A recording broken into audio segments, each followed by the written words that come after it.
Hola, buenas tardes a todos y a todas. Bienvenidos al curso de Cuidados del Cuidador. Mi nombre es Miriam Batalla y soy docente de formación de PRI. Los contenidos de la sesión de hoy van a ser muy diferentes. Vamos a ver qué es la salud, aquí pueden ver el índice, vamos a ver desde qué es la salud, cuál es el concepto de salud, qué se entiende por salud, la alimentación, vamos a ver la diferencia entre alimentación y nutrición, vamos a ver la alimentación en personas mayores, la importancia de una buena alimentación y la importancia de una buena actividad física, ¿vale? Todo relacionado con el tema de salud, con el tema de las personas mayores.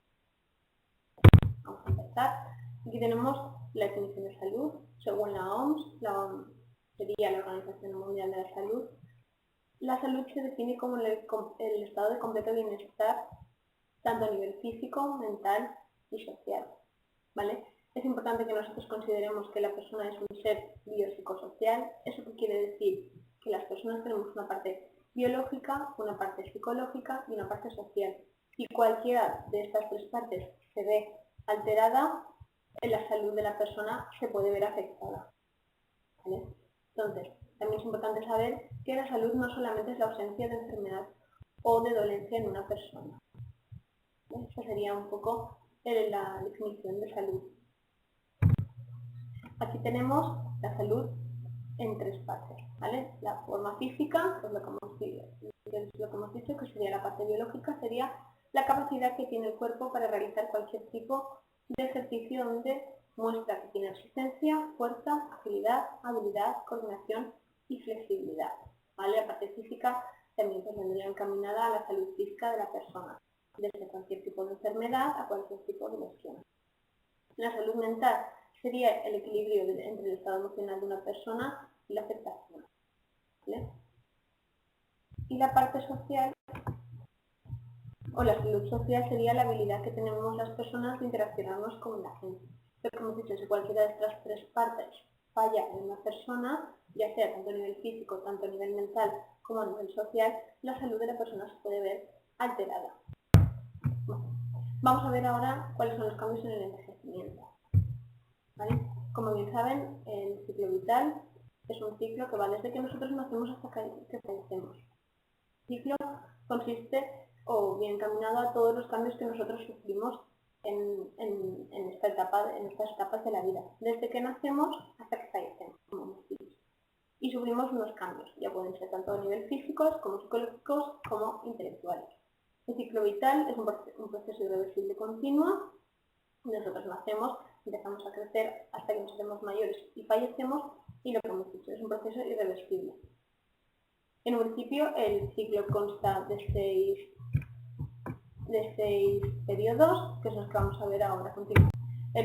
La primera parte del ciclo sería el neonato. Vamos a ver un poco desde dónde hasta dónde van estas partes del ciclo vital. El neonato en un principio iría encaminado desde el nacimiento hasta los 28 días.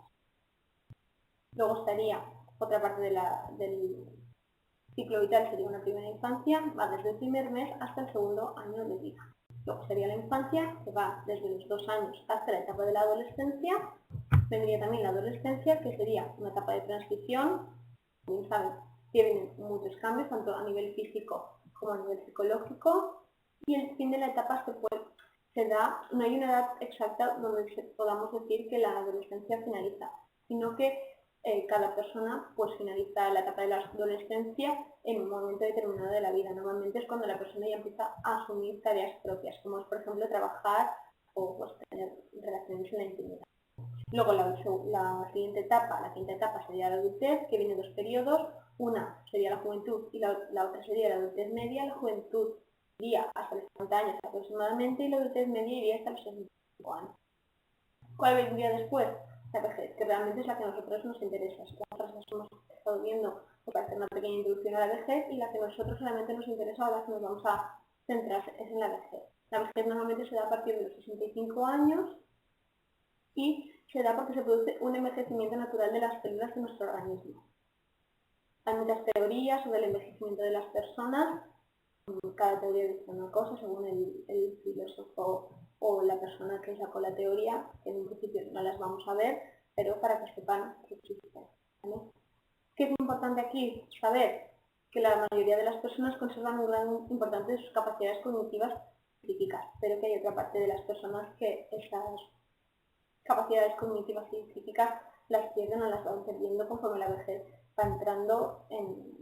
va siguiendo su camino, ¿vale? En la vejez lo que se produce es una pérdida de talla y estatura, como bien habrán podido observar, las personas disminuyen de altura, ¿vale?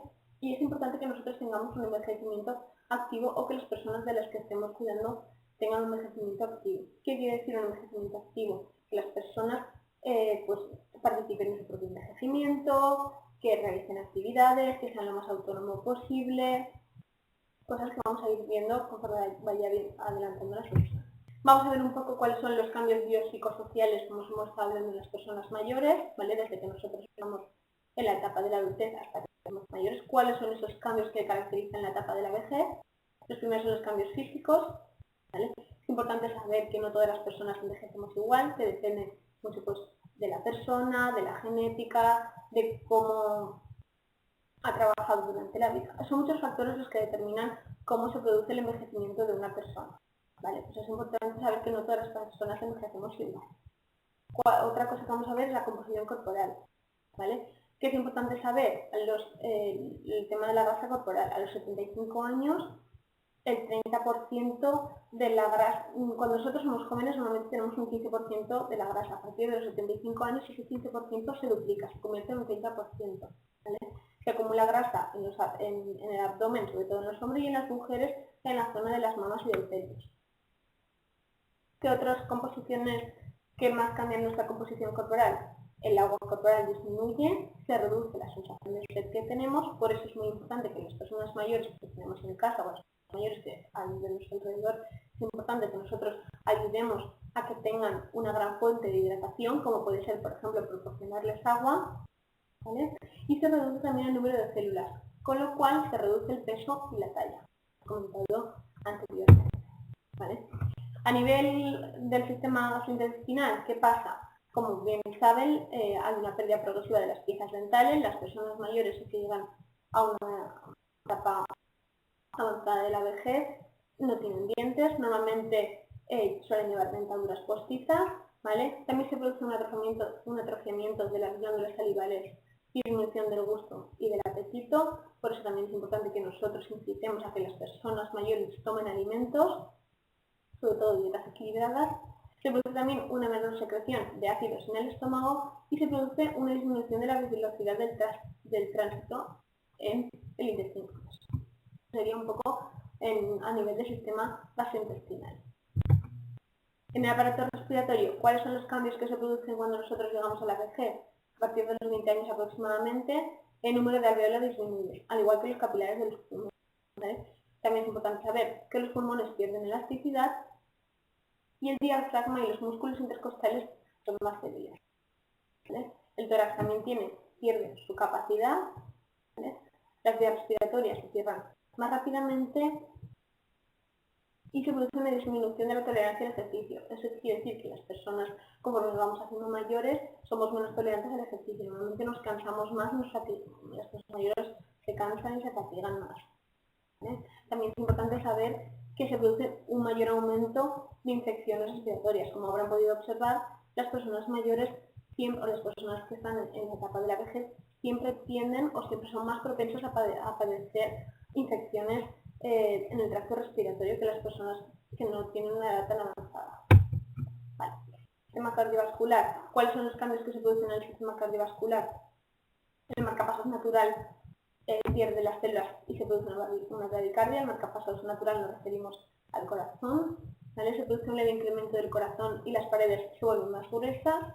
Se produce una rigidez y un engrosamiento de las válvulas, por eso se producen muchas veces mayores tienen soplos o tienen tendencias a que tengan más soplos. También se produce un engrosamiento de los capilares, lo que produce un enlentecimiento del intercambio de nutrientes y de desechos, y lo que pasa también es que la aorta se engrosa y se hace más rígida. Como consecuencia hay un aumento de la tensión arterial, por eso las personas mayores también son propensas o tienen un nivel de incidencia más alto en el tema de que son las hipertensiones. A nivel del sistema genitourinario, ¿qué pasa? La función renal se reduce con la edad, el filtrado del riñón no es lo mismo, como nos vamos haciendo mayores, el filtrado del riñón disminuye, se reduce el número de nefronas, por lo tanto lo que hemos comentado, filtrado. Las nefronas serían, si ven aquí en la imagen, no sé si lo podrán ver, la parte que hay cuando llega a los riñones, eso de ahí son las nefronas. Se produce un filtrado más lento, que es lo que hemos dicho. La vejiga es menos elástica y no se puede vaciar por completamente. Y también se producen algunos problemas como pueden ser, por ejemplo, la deshidratación. ¿Vale? Pues eso es muy importante, lo que hemos dicho antes, que nosotros fomentemos que las personas mayores beban. Porque, ya que se producen tantos cambios, uno de los problemas que se puede dar, como os hemos comentado, es el nivel de la deshidratación. Vale. ¿Cuáles son los cambios que se dan en el sistema nervioso? ¿Vale? El cerebro y la médula espinal también pierden peso, disminuye el número de neuronas, la transmisión de los mensajes también se lentece, se produce una descomposición de los nervios, lo que conlleva problemas con el movimiento y con la seguridad de las personas, pues las personas mayores, las personas que están en esta etapa, no se encuentran muy seguras a la hora de realizar algunos movimientos, disminuyen las habilidades espaciales, la atención centrada y dividida suele reducirse, se produce también una disminución de los reflejos y el umbral del dolor disminuye, así como algunos puntos de dolor. A nivel del sistema endocrino, pues los niveles en sangre de hormonas pueden aumentar, disminuir o no alterarse, eso depende de la persona. En el hipotálamo no varía la cantidad de hormonas, en la hipófisis disminuye su tamaño, la glándula tiroidea produce una disminución del metabolismo, por eso las personas mayores el tema de la digestión y del metabolismo de los alimentos les llevan más el tejido, porque produce una disminución de la glándula tiroidea, la paratiroides produce, consecuencia de ello, se produce una osteoporosis, el páncreas se disminuye los receptores de insulina en las células, por eso muchas veces, conforme vamos haciendo mayores, se producen más problemas de diabetes, y las glándulas suprarrenales lo que pasa es que hay una disminución de la secreción de aldosterona y cortisol. A nivel del sistema inmunológico, el timo se atrofia y hacia la mediana edad solo es el 15% de su tamaño. Se reduce también el funcionamiento de las células T, con lo cual se produce una incapacidad de luchar contra las infecciones. Por eso las personas mayores, las personas, como bien decíamos, que entran en esta edad, lo que pasa es que es más fácil que parezcan infecciones. También se producen trastornos del sistema autoinmunitario y la sanación es más lenta. Como han podido observar, la sanación de estas personas es más lenta o más costosa que la sanación de personas en el estado joven. Vale, a nivel de la audición, como habrán podido nuevamente observar, la audición disminuye, sobre todo los sonidos que son de frecuencia, se produce una baja la agudeza auditiva y el cerebro puede tener también una disminución leve de la capacidad para procesar y producir sonidos e información significativa. A nivel auditivo. A nivel de la visión, ¿qué pasa? Se produce una disminución de la producción de lágrimas, por eso es muy importante también que nosotros intentemos poner colirios en los ojos de estas personas, o colirios o lágrimas artificiales, cualquier es suficiente para que el propio ojo se humedezca, la córnea se vuelve también menos sensible, por eso es importante cuidar los ojos de estas personas porque disminuye su sensibilidad, las pupilas disminuyen su tamaño y reaccionan más lentamente a la oscuridad de la luz. El cristalino se vuelve más amarillento, como pueden ver en el ojo, si ven el cristalino se vuelve más amarillento, menos flexible y también más opaco. ¿Qué pasa también? Que los ojos se hunden en las órbitas, lo que si pueden observar los ojos de una persona mayor, da la sensación de que los ojos se han hundido hacia las órbitas. A nivel del gusto y del olfato también disminuye el número de papilas gustativas. Los primeros sabores que se pierden son el salado y el dulce, y posteriormente el amargo y el ácido. También se produce una menor producción de saliva y aumentan los problemas dentales. Como hemos dicho, uno de los cambios que habían era la pérdida de piezas dentarias. También, ¿qué pasa también? Disminuye el sentido del olfato por la pérdida de las terminaciones nerviosas que tenemos en la nariz. A nivel del tacto, el cerebro interpreta el tipo y la cantidad de sensación táctil, interpreta también la sensación como placentera, agradable, desagradable o neutra. También se produce una disminución de la sensibilidad de la temperatura. Muchas veces las personas tienen alteraciones de la temperatura. Muchas veces hace frío y tienen calor, o hace calor y tienen frío. A nivel de la inteligencia se produce también un enlentecimiento de las capacidades intelectuales, se produce una pérdida de interés, una pérdida de atención y una dificultad en la concentración. También se produce una ligera pérdida en la capacidad para la contemplación y la flexibilidad mental, y un declive en la agilidad mental relacionada con la vista o el oído. Como hemos dicho anteriormente, la vista y el oído son sentidos que disminuyen su inteligencia, con lo cual la agilidad mental relacionada con estos sentidos también disminuye. La memoria. Normalmente las personas en esta etapa tienen pérdidas de memoria reciente por diversos motivos y también tienen dificultad para retener la información poco significativa. La memoria a largo plazo sí que se conserva. Quiero decir, lo que pasa es, muchas veces no recuerdan, por ejemplo, qué han comido esta mañana o qué cenaron anoche, pero sí que recuerdan si nosotros, por ejemplo, preguntamos qué pasó en cualquier hora. ¿Vale? Eso es a lo que me vengo a referir, que la memoria a corto plazo sí que la tienen, pero la memoria, no, al revés, la memoria a corto plazo la pierden, pero la memoria a largo plazo la siguen manteniendo. ¿Cuáles son otros cambios que se dan en la motivación? Como habrán podido ver conforme nosotros nos vamos a esta etapa, la motivación por aprender o por hacer cosas se disminuye, ¿vale? Y también, también hay un cambio de personalidad y también se producen cambios sociales. Como bien saben, es una época de pérdidas, normalmente todo el entorno de relaciones sociales, a lo que se refiere, por ejemplo, a amistades, muchas personas empiezan a fallecer porque son personas con edades avanzadas, es una etapa también de jubilación, donde se pierden roles importantes que se daban en la familia, también hay una reducción de las relaciones sociales, normalmente a edad avanzada las relaciones sociales que tienen disminuyen mucho o son mucho más escuetas a las que tenían anteriormente. También se produce una reducción económica, porque entramos en la etapa de la jubilación y se produce una reducción económica. Las ganancias que percibimos no son las mismas que cuando nosotros estábamos trabajando. Vale. ¿Cuáles son en el entorno sobreafectivo? Lo que hemos dicho, se producen pérdidas, también la etapa del duelo que las propias personas padecen, ¿vale? Es una época de revisión de la vida. Las personas que cuando llegan a esta época se plantean o reflexionan sobre acontecimientos sobre el pasado, pues ven cuál ha sido su progreso durante la vida, si han sido y entonces es cuando se preparan pues para la muerte. Saben que pues lo que estábamos diciendo antes, que es un proceso irreversible y que son personas con edades avanzadas y que pues tarde o temprano saben que la muerte está ahí. Vale. Ahora vamos a ver cuál es la diferencia entre la autonomía y la dependencia. Como pueden leer en la diapositiva, la autonomía sería la capacidad que tienen las personas de controlar, de afrontar y de tomar decisiones acerca de cómo vivir de acuerdo a unas normas y preferencias propias.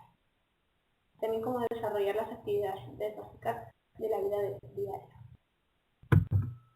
¿Qué es la dependencia?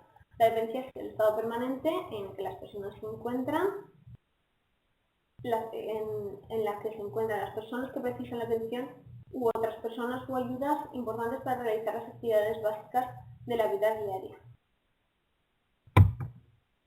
Son dos conceptos muy asociados y cuando aumenta la dependencia disminuye la autonomía. ¿Qué quiere decir? Una persona dependiente es una persona, en otras palabras, que necesita de la ayuda de otro u otros para poder llevar a cabo las actividades básicas de la vida diaria. ¿Vale? Una persona autónoma, totalmente autónoma o independiente es aquella que no necesita de la ayuda de otras personas. Por eso es lo que estamos diciendo, de que son conceptos muy relacionados y que cuando aumenta la dependencia, conforme una persona va haciendo dependiente, disminuye la autonomía. Es muy importante que nosotros fomentemos la autonomía de las personas mayores, ya que se produce, o con ello intentamos que se produzca un aumento de la autoestima y del bienestar de la persona. ¿Vale? Si nosotros aumentamos la autoestima, si aumentamos la autonomía de estas personas, las personas se sienten mucho más útiles y válidas. Vale. Ahora vamos a ver por encima unas cuantas ideas técnicas que creo que son importantes que se conozcan, porque muchas veces las ideas técnicas no se conocen y realmente ayudan mucho para lo que es el fomento de la autonomía de las personas. Según la OMS, lo que hemos dicho anteriormente, Organización Mundial de la Salud, las ideas técnicas serían los productos o los instrumentos, equipos o sistemas técnicos utilizados por una persona que presenta una discapacidad, fabricados especialmente o disponibles en el mercado para tanto prevenir como compensar, como mitigar o neutralizar una deficiencia, una discapacidad o una minusvalía. Ahora veremos algunas ideas técnicas, por ejemplo, como pueden ver aquí en la parte de la diapositiva, hay una mano ajustable, por ejemplo, para personas que padecen la enfermedad de Parkinson, como bien saben, tienen dolores en las manos, entonces esto ayuda a que no pierdan o que no les caiga el utensilio de comida de la mano. Luego, por ejemplo, en la imagen de abajo pueden ver un vaso para que las personas, por ejemplo, que tienen algún problema de movilidad, puedan beber en una posición de acostados sin que parezca una broncoaspiración.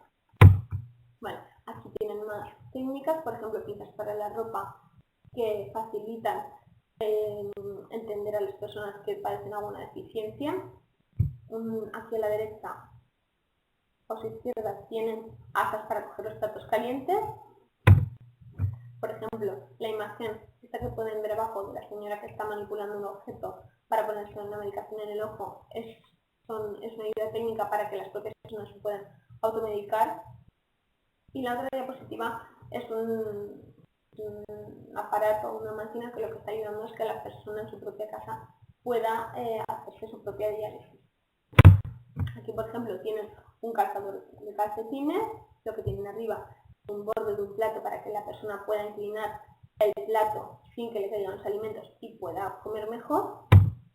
Aquí tienen un vaso, por ejemplo, para que las personas puedan beber sin hacer una hiperextensión de la zona del cuello, porque muchas personas tienen problemas a la hora de beber, ¿vale? Por el tema de la hiperextensión del cuello. Con estos vasos tienen una apertura en la zona de la nariz y no necesitan que haya, hacer lo que hemos comentado, hacer una hiperextensión de la nariz. Luego, por ejemplo, también tienen unos utensilios que son unos ajustables a las pajitas, para que también tengan mayor facilidad a la hora de beber.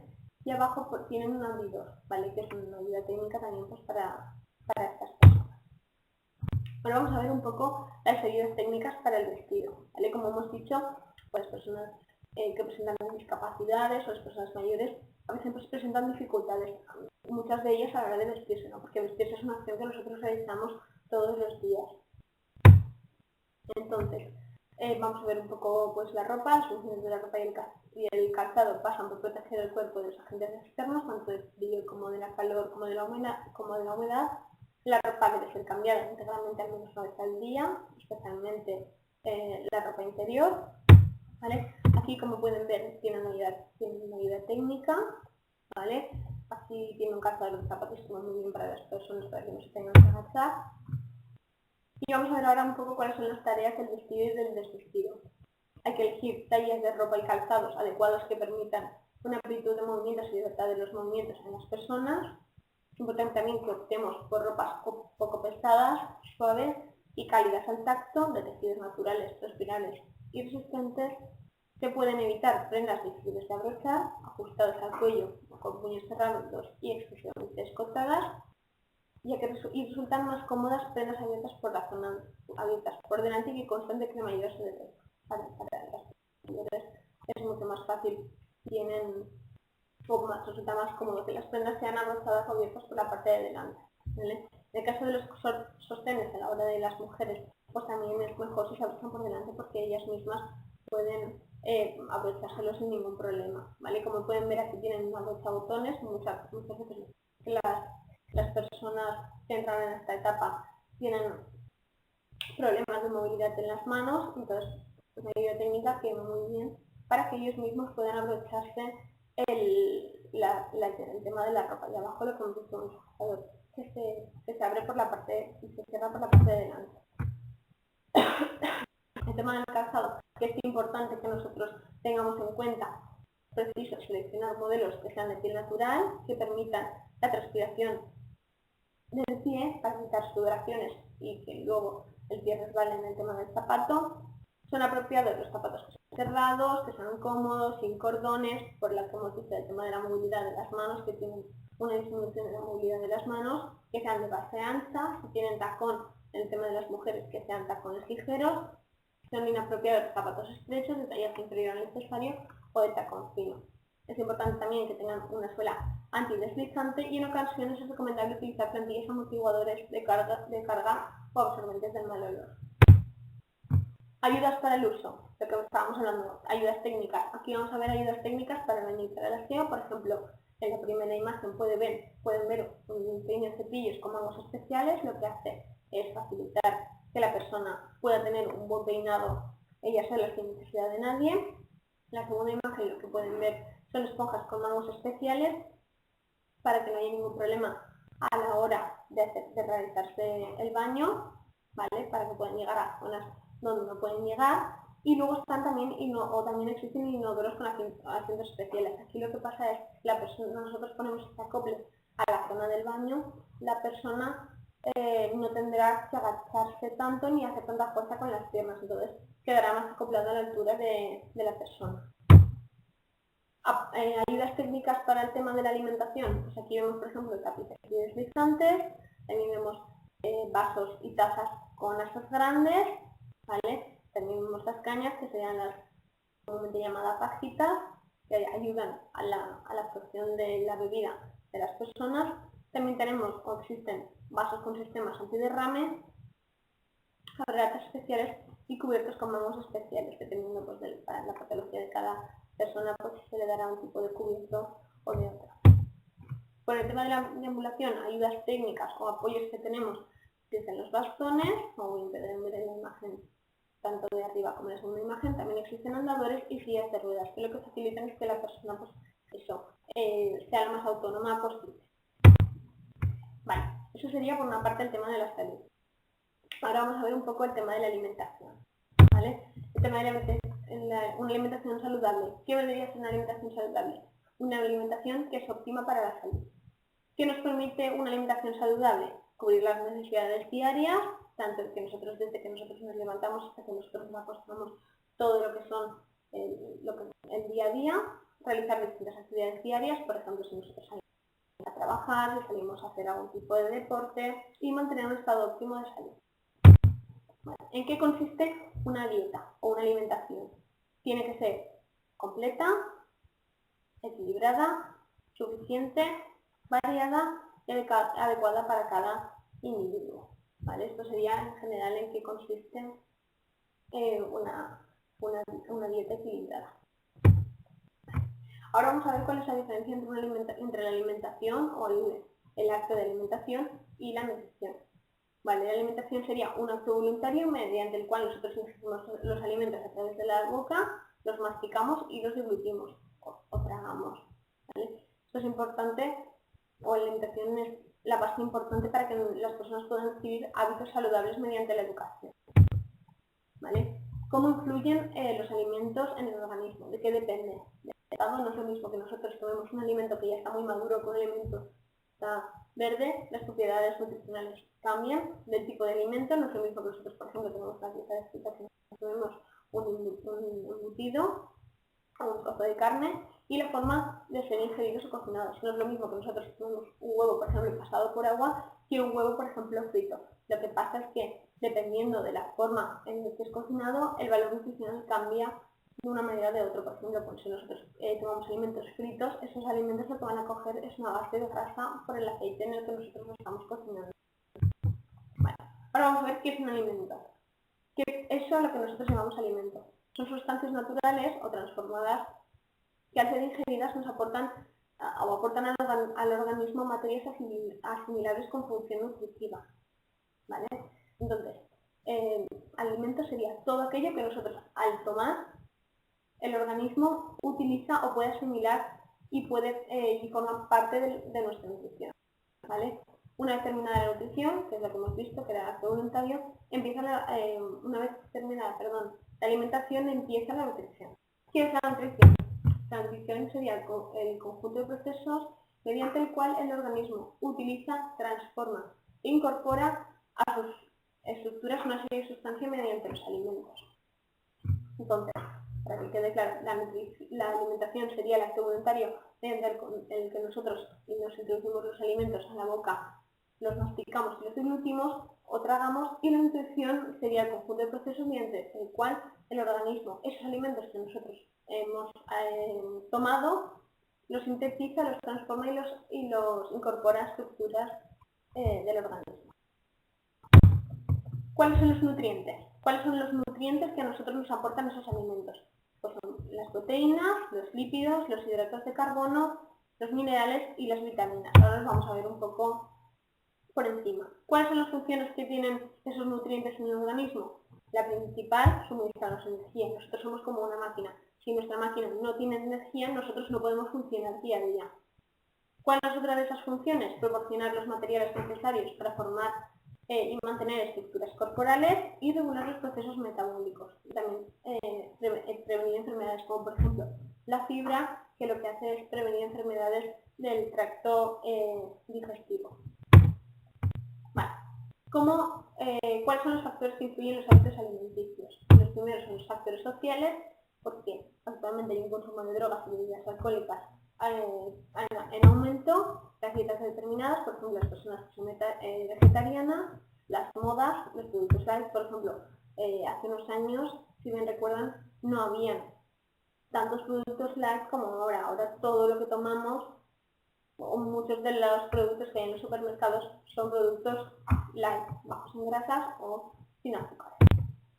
Otros factores sociales, el estrés y la falta de tiempo. Está comprobado que países que tienen un nivel de vida más estresante y falta de tiempo, ese factor social influye en los hábitos alimenticios de las personas. Factores religiosos, por ejemplo, las personas que tienen religión musulmana, porque tienen etapas en las que la alimentación cambia, ¿vale? Y otros factores, como por ejemplo pueden ser los familiares, los psicológicos, los personales, los económicos, y hasta en principio esos serían los factores que influyen en la alimentación. Vamos a ver ahora cuáles son los nutrientes un poco más detenidamente. Las proteínas, que como hemos dicho, son sustancias complejas, formadas por carbono, hidrógeno, oxígeno y nitrógeno, algunos también por fósforo y azufre, y la función más importante es producir y reparar tejidos. En el proceso de la digestión, las proteínas se transforman en aminoácidos, que son las sustancias mínimas en las que las proteínas se dividen para que nuestro organismo pueda sintetizar, y algunos alimentos que contienen estas proteínas son, por ejemplo, carnes y pescados. ¿Cuáles son las necesidades que nosotros deberíamos ingerir de proteína? Aproximadamente un 15% de las calorías totales. Un gramo de proteínas, es importante saber que nos aportan al organismo 4 kilocalorías. Estas kilocalorías son una medición que nosotros damos a la energía que este alimento nos da. Los hidratos de carbono también son llamados glúcidos o azúcares, son moléculas también complejas formadas por carbono, hidrógeno y oxígeno, y mediante la digestión transforman en monosacáridos, que es la sustancia mínima que el organismo necesita para digerirlo. Abundan poco en alimentos de origen animal, ¿vale? Y algunos alimentos que lo componen, por ejemplo, son pan, pastas, dulces, cereales y legumbres. Dos tipos, ¿vale? Hay dos tipos que se llaman las féculas, que son los que están presentes en cereales, legumbres y tubérculos, y otros serían los azúcares, que están presentes en vegetales y frutas.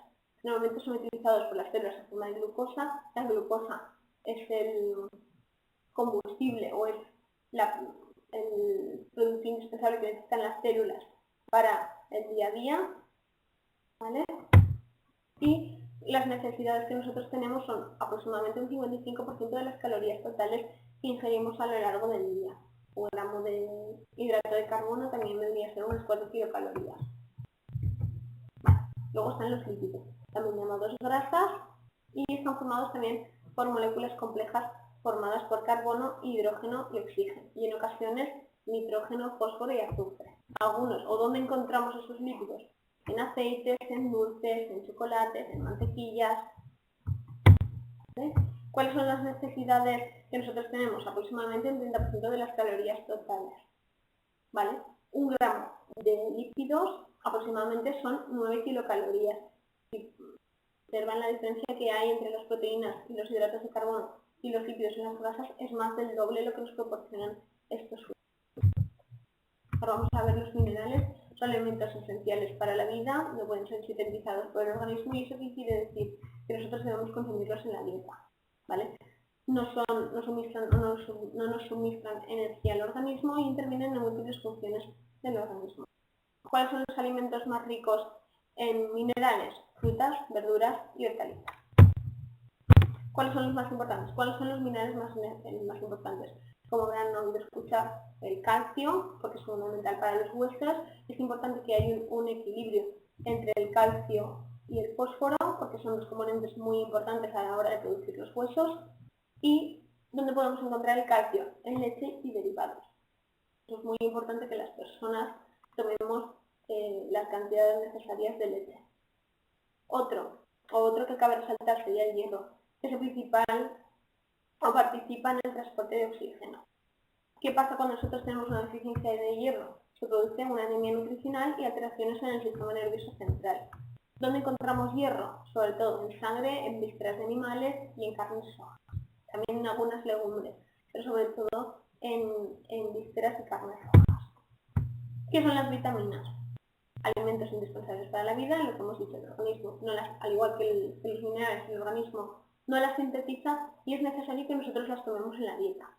La carencia o escasez de vitaminas provoca una avitaminosis y un exceso provoca una hipervitaminosis. ¿Cuáles son las vitaminas que cabe resaltar? La vitamina A, porque es especial para la visión. ¿Y cuáles son esos alimentos que tienen vitamina A? Todo lo que son zanahorias, espinacas, las frutas. Eso sería para la vitamina A, aparte de otros alimentos. Para la vitamina D, junto al calcio, es fundamental para la mineralización de los huesos, que es lo que hemos estado hablando. Los pescados grasos, los huevos y la leche son los alimentos más comunes donde nosotros podríamos encontrar esta vitamina.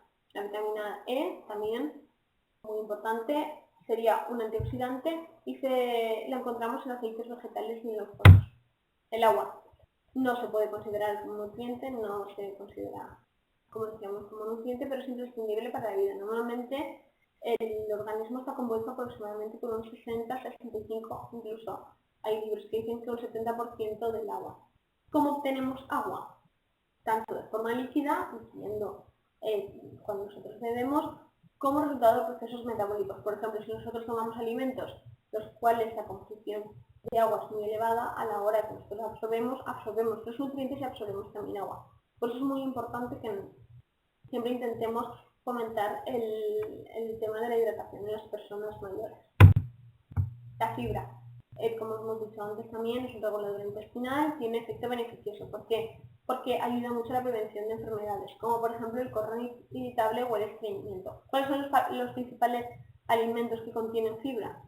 Cereales, verduras, frutas, todo lo que son legumbres, ¿vale? Aquí podéis ver o pueden ver una pirámide de los alimentos. La pirámide de los alimentos es una ayuda gráfica o visual de los alimentos que nosotros podemos consumir. Están colocados normalmente por procedencia de orden, ¿vale?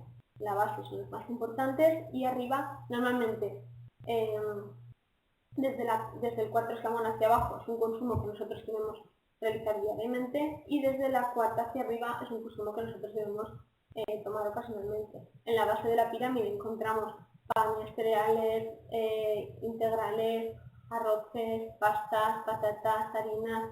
Luego, conforme vamos subiendo, encontramos verduras y hortalizas, arriba encontramos los lácteos, luego encontramos carnes, pescados, huevos, y eso como consumo diario. Y luego como consumo ocasional encontramos todo lo que son, pues a lo mejor bebidas alcohólicas, todo lo que son grasas, todo lo que son dulces, todo lo que son carnes grasas, embutidos, y más abajo de la base encontramos la actividad física diaria, que es muy importante, y la toma o ingesta de agua. No existen, si pueden ver esta frase, no existen alimentos buenos o malos, sino dietas ajustadas o no a las recomendaciones de la población a la que se dirige. ¿Eso qué quiere decir? Que realmente no hay dietas buenas o malas o alimentos buenos o malos, sino simplemente es importante que nosotros ajustemos esos alimentos a las personas que están tomando que los están tomando. Por ejemplo, no es malo que una persona joven tome sal o una persona tome sal. En las cantidades, claro, siempre dentro de los límites, pero una persona, por ejemplo, que tiene una hipertensión, sí que sería importante que redujera ese consumo de sal. ¿La sal, por ejemplo, es mala? No, simplemente es importante que porque las personas que tienen alguna patología relacionada, por ejemplo, con el tema del sodio, las personas hipertensiones, que reducirán el consumo de sal. ¿Vale? Ahora vamos a ver un poco los alimentos en general, cuáles son un poco pues, las veces que se tienen que tomar al día, qué es lo que nos aporta. Como he dicho, en la base de la pirámide teníamos las patatas, los cereales y los derivados, están compuestos normalmente por hidratos de carbono, son la principal fuente de energía y están en la base de nuestra alimentación. ¿Qué nos aportan? Fibra, con lo cual es importante que nosotros tomemos de 2 a 3 raciones diarias.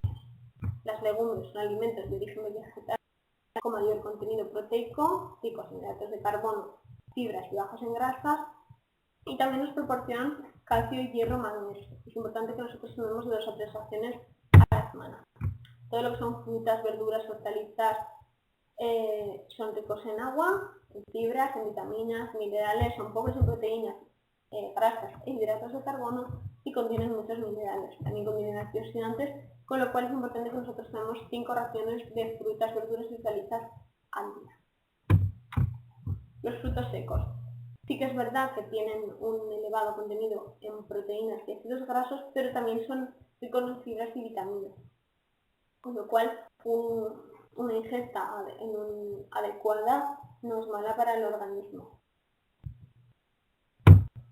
Estos ácidos derivados contienen normalmente proteínas, minerales y calcios, además de fósforo, magnesio, potasio y zinc. Es importante el consumo, por lo que hemos dicho del tema de los huesos, y es importante que nosotros tomemos de 2 a 4 raciones diarias, ya sea en leche, en quesos, en yogures o derivados de la leche. Aceites y grasas, es preferible que tomemos aceites de oliva y de girasola, por ejemplo, mantequillas. Las carnes es importante saber que nos proporcionan proteínas, personas mayores es importante que tomen proteínas, sobre todo personas que empiezan en etapas, por ejemplo, de ulceraciones, porque como hemos visto antes, las proteínas reparan tejidos, es importante tomarlas en cantidades, las cantidades que tienen de vitaminas son moderadas y es importante tomar de 3 a 4 raciones a la semana. Embutidos. Tienen la misma calidad proteica que las carnes, pero el problema de los embutidos es su contenido en grasas. Tienen un alto contenido en grasas. Y por eso se recomienda normalmente que haya una disminución del consumo. Los pescados y los mariscos también contienen proteínas, minerales y sobre todo vitamina D. Es importante saber que nos aportan ácidos grasos omega 3, que son muy importantes para la prevención de enfermedades cardiovasculares y son fundamentales para el funcionamiento en general. Los huevos, para el valor nutricional también, tienen vitaminas B1, B2, B3, A, B12, ácido fólico, pero sí que se recomienda solamente la toma o la ingesta de 3 huevos a la semana. ¿Por qué? Porque los huevos, que son alimentos de gran valor nutricional, pero el problema es que tienen el colesterol que poseen es muy elevado. Los dulces y los snacks también es importante que los tomen con moderación, ya que tienen un alto porcentaje de grasas y de azúcares. Vamos a ver un poco algunos platos que seguramente pues, tendrán en casa todos los días, pero que a lo mejor desconocen cuáles son los nutrientes que poseen estos platos. Por ejemplo, una ensalada. ¿Cuáles son los alimentos que poseen estos? ¿Cuáles son los nutrientes? Aquí podemos ver que tienen hortalizas, como por ejemplo es lechuga, la mayor base es agua, luego tiene un tomate, tiene muchas vitaminas, el huevo, tiene aporte de colesterol, pero también tiene un alto valor biológico, tiene zanahoria, que hemos dicho que tiene vitamina A, atún, que son proteínas, y aceitunas, que sí que son bastante grasas. Aquí, por ejemplo, tenemos proteínas, hidratos de carbono, tenemos la zanahoria, por ejemplo, como proteínas, vitamina A, ¿vale? Aquí una lasaña, por ejemplo, estos son productos que muy grasos, normalmente tienen una base de pasta, ¿vale? Y luego tiene una base de carne y la parte superior está normalmente hecha con bechameles y con quesos. ¿Vale? Esto sí que tiene proteínas, aquí también tenemos hidratos de carbono, pero altos contenidos en grasas. Aquí, por ejemplo, un plato de pasta, aquí tenemos hidratos de carbono. Aquí teníamos, por el tema de las patatas, hidratos de carbono, por el tema de la zanahoria teníamos vitaminas y por el tema de las verduras pues tendríamos también, por ejemplo, un buen arroz al horno. Aquí tendríamos pues el tema del arroz, que son hidratos de carbono, el tomate que tenemos vitamina, las patatas que son hidratos de carbono, la morcilla que tiene algún contenido en grasa, que también contiene proteínas. Y si llevan carnes también llevan proteínas estos platos. Aquí lo que tenemos es una ración de verdura, vitaminas, muchísimas vitaminas. Aquí tenemos lentejas, son unas legumbres, tienen alto contenido en hierro. También tendríamos hidratos de carbono porque los legumbres contienen hidratos de carbono. También tenemos hidratos de carbono por el tema de las patatas y vitaminas por el tema de la zanahoria. Aquí, por ejemplo, una ensaladilla, tendríamos proteínas, tendríamos, por ejemplo, una base muy grasa como son las mayonesas, que no se utilizan mayonesas sin grasas, pimiento, que ahí tendríamos vitaminas, la lechuga que tiene una base de agua muy grande, también como hemos dicho, las aceitunas que también contienen grasas y los tomates que contienen vitaminas. Y luego pues la composición de la ensaladilla en sí. Aquí, por ejemplo, frutas, muy importante que tomen frutas porque como hemos dicho tienen un alto contenido en vitaminas, sobre todo las alturas que apetecen, o por lo menos estas parecen apetecidas. Aquí tenemos hidratos de carbono, también tenemos grasas porque luego está frito, y tenemos unas especie de longanizas o francos que también tienen una base muy grasa. Aquí tenemos snacks o dulces. Hemos dicho que el consumo ocasional sería recomendable un consumo ocasional porque son muy grasas. Vale. Y en un principio eso. ¿Qué es importante saber? Que los hábitos alimenticios están en cambio, que cada vez nuestra sociedad consume o hay un aumento de grasas saturadas, proteínas y colesterol, y que por desgracia hay un descenso de cereales y de legumbres. ¿Cuáles son los problemas asociados? Pues los que estamos viendo hoy en día, pues todo lo que son diabetes, todo lo que es obesidad, todo lo que es problemas de colesterol, ¿vale? Sobre todo la población infantil es la que es más vulnerable de aquí a unos años, cuando llegue a la etapa de la vejez, son los que más afectados se verán. Vamos a ver un poco pues, cuáles son las necesidades especiales. Una dieta normal, por ejemplo, es una dieta general en la que la persona puede comer en principio de todo, no habría ningún problema. Se suelen aportar entre 1.500 o 2.500 o 3.000 kilocalorías, dependiendo de la persona y de las necesidades de la persona. Y es importante que se suministren todos los nutrientes esenciales en una proporción equilibrada. Está indicada también en todas las personas pues, que no requieran ningún tipo de régimen especial. La dieta líquida es simplemente una dieta que se basa en la ingesta de líquidos, exclusivamente agua, té, zumos, caldos, y está indicada normalmente en personas que tienen alguna dificultad a la hora de masticar o de deglutir durante procesos gastrointestinales. La dieta blanda, la consistencia es blanda, normalmente suelen ser de fácil digestión y generalmente están bien toleradas. Aportan normalmente alimentos semisólidos o triturados como son purés, y es aconsejable, por ejemplo, para pacientes con dificultades a la hora de masticar o de deglutir. La dieta astringente son dietas pobres en fibras, siendo la base de la alimentación y los cereales, y es importante evitar condimentos estimulantes y celulosos presentes en hortalizas y frutas. Están indicadas para personas que padecen procesos diarreicos y algunas patologías gastrointestinales. La dieta hiposódica consiste en dietas en las que se produce una reducción del sodio, sería en este caso la sal, y normalmente está aconsejada para personas que tienen algún tipo de hipertensión arterial o insuficiencia cardíaca renal. La dieta diabética son dietas para personas que tienen patologías diabéticas, se restringen en muchas ocasiones a unos hidratos de carbono y se suprimen otros. ¿Vale? Es importante que aquí se eviten bollerías, se eviten dulces, se eviten grasas. Y también es recomendable que las personas que padecen diabetes hagan 5 comidas ligeras al día con la realización del ejercicio suave. Es importante que haya un equilibrio entre lo que nosotros consumimos y lo que nosotros quemamos o eliminamos. Luego están las dietas sin gluten, son la explicación de gluten, se encuentra gluten principalmente en el trigo y otros cereales, y lo que hacemos es eliminar alimentos como son pastas, pan, bollería, ya que las personas que no toman gluten son pacientes intolerantes o alérgicos a ellos, que son los llamados celíacos. Las dietas pobres en grasas y colesterol pues son las que son limitadas en grasas, es importante evitar fritos, las carnes grasas, quesos curados, yemas de huevos, mantequillas, y en general son dietas aconsejadas a personas, por ejemplo, que tienen pues excesos de colesterol, enfermedades en las vesículas biliares, enfermedades de páncreas, vale, y la dieta blanda, que normalmente se utilizan para mitigar el estómago y evitar los vómitos o mitigar las diarreas.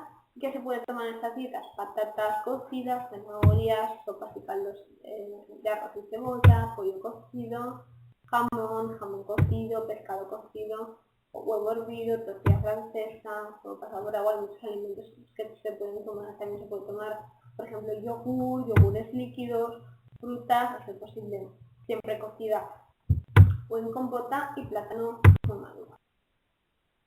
¿Qué es importante? ¿O cuáles son los hábitos alimenticios correctos? Que nosotros realicemos 5 comidas diarias. Es importante que nosotros realicemos las 5 comidas diarias, siempre haciendo más fuerte el desayuno. Nuestro cuerpo es como una máquina. Si nosotros no le echamos, por ejemplo, un coche de gasolina, no va a funcionar. Entonces es importante que las personas, cuando nos levantemos, lo primero que hagamos es tomar alimentos, porque sin esos alimentos nuestra máquina, nuestro cuerpo, no va a funcionar, no va a rendir lo suficiente. Pero como hemos dicho, es muy importante que se dé el desayuno y el almuerzo. Actualmente tenemos una tendencia muy grande a disminuir los desayunos, incluso a omitirlos. Si los hacemos muchas veces son poco satisfactorios, y es importante que nosotros hagamos fuertes desayunos, lo que estábamos comentando anteriormente, y que incluyamos en el desayuno los 4 grupos de alimentos. Las personas obesas, está demostrado que son las personas que omiten con mayor frecuencia el desayuno.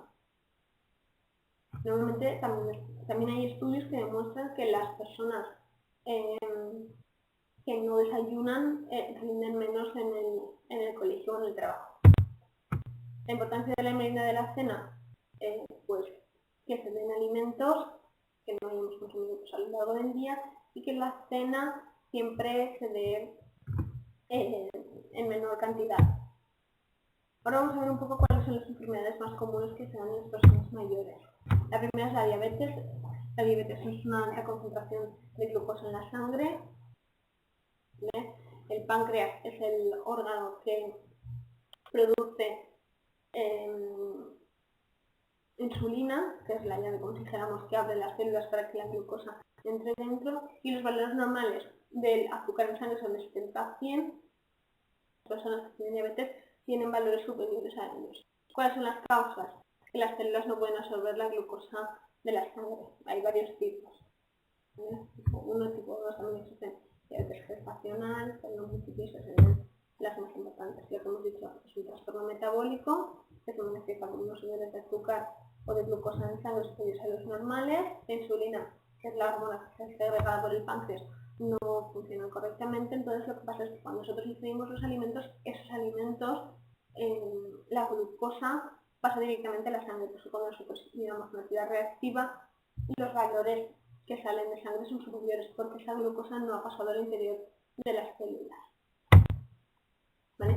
Y es importante que nosotros sepamos en las personas diabéticas que la diabetes cambia la capacidad del cuerpo para luchar las infecciones, y que las personas diabéticas tienen la posibilidad de padecer una neuropatía diabética.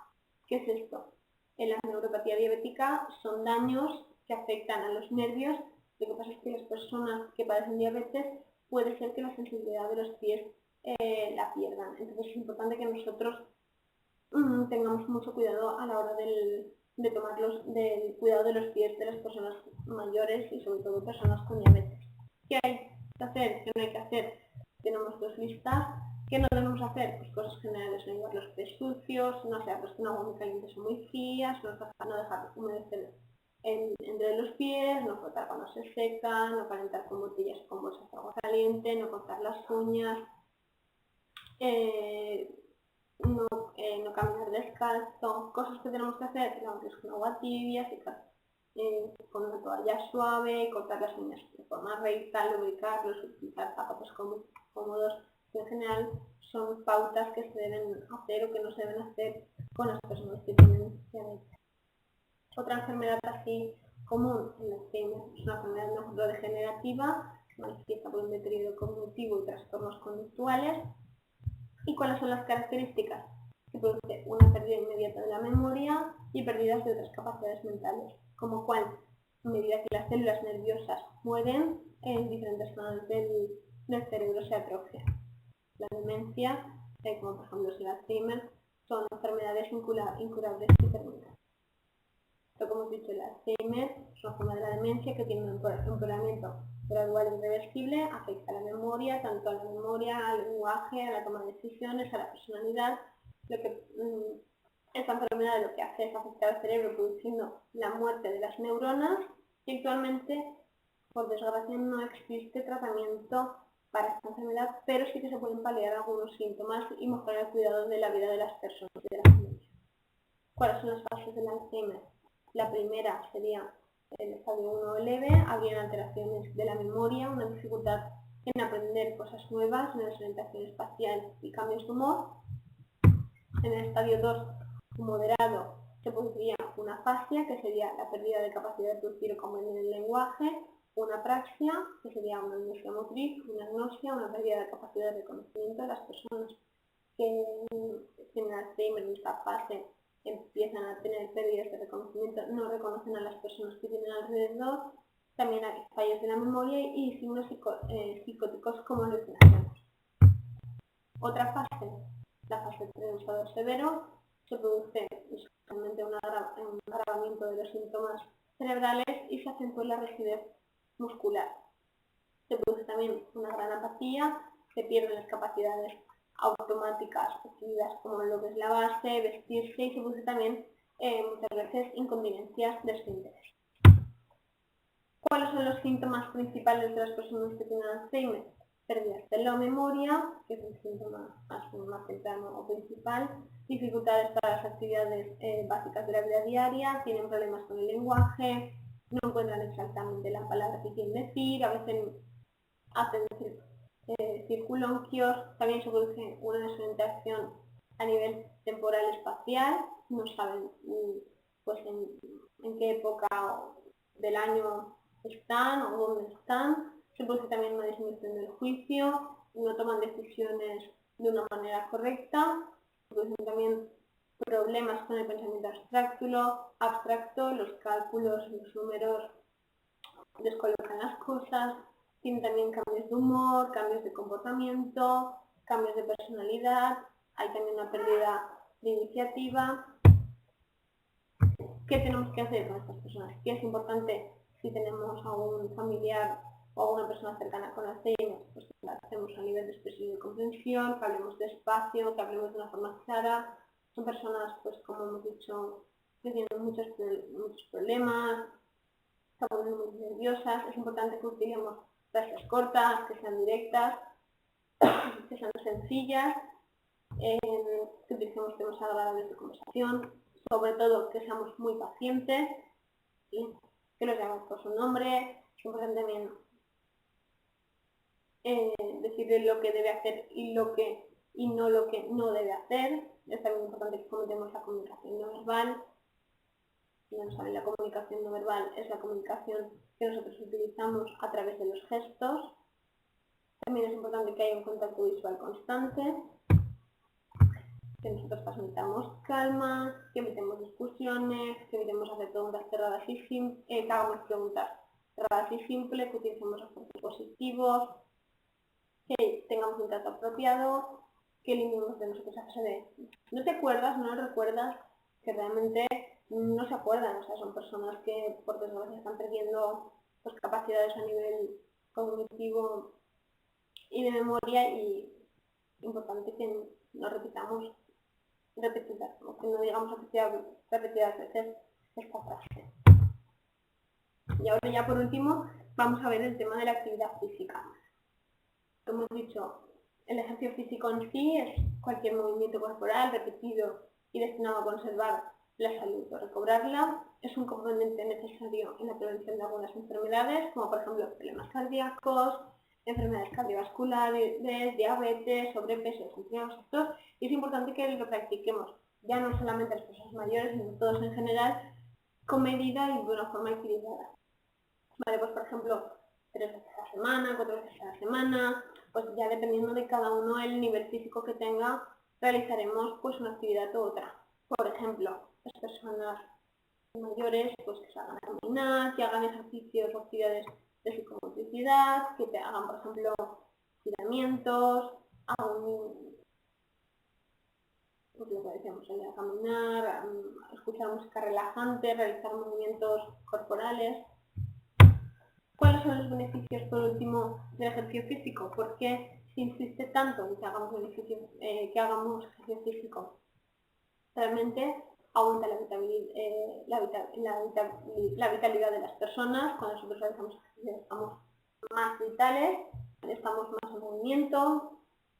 El ejercicio físico nos combate el estrés, combate la ansiedad, la depresión. También incrementa la autoestima y autoimagen, facilita la relajación y disminuye la tensión. Muchas veces cuando realizamos ejercicios físicos, luego nos quedamos muy descansados, ¿vale? Quema calorías, con lo cual nos ayuda a perder peso excesivo o mantenernos en el peso ideal. Nos ayuda también a conciliar el sueño, reduce la violencia en personas muy temperamentales, lo que les hace es disminuir esta violencia. Favorece también estilos de vida sin adicción al tabaco, sin alcohol o otra sustancia. También acentúa la sensación de aislamiento y de soledad entre las personas mayores. Fortalece los pulmones, mejora la circulación sanguínea, disminuye el colesterol, disminuye el riesgo de infarto, regulariza también la tensión arterial. Es eficaz en el tratamiento, por ejemplo, como la depresión, ya que al hacer ejercicio se estimula la liberación de las endorfinas, que son las llamadas hormonas de la felicidad. Que decíamos, es importante que sepamos que la cantidad mínima para prevenir las enfermedades es aproximadamente unos 30 minutos